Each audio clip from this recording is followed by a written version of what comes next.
गेल्या 5 दिवसांपासून बोरगाव येथे मुक्कामी असलेले शेतकऱ्यांचे आंदोलन आज दुपारी नाशिक आणि मुंबईच्या दिशेने रवाना झाले।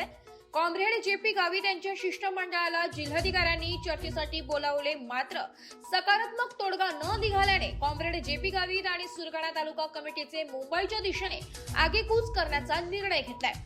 गेल्या 5 दिवसांपासून मुक्कामी असलेले संबंध आंदोलक आज आपला सीधा अंथरूण पांघरून स्वयंपाकाचे साहित्य घेऊन पुढील 10 दिवसांचे नियोजन करून मुंबईकडे रवाना झाले।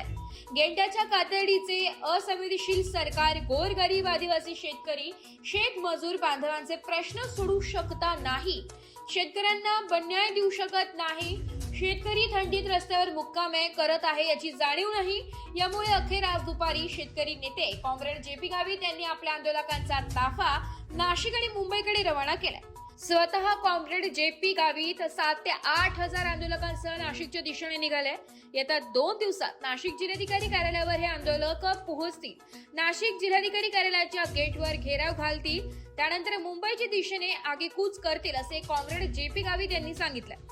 दरम्यान आंदोलकांची शासनाने दखल न घेतल्याने गेल्या 5 दिवसांच्या आंदोलनाकडे दुर्लक्ष केल्याने तालुका प्रशासन बिनधास्त राहिल्याने आणि जिल्हा प्रशासनाने शिष्टमंडळाच्या उडवाउडवीचे उत्तर दिल्याने हे आंदोलन अधिक तीव्र आणि आक्रमक होणार असल्याचे कॉम्रेड जेपी गावित यांनी सांगितले।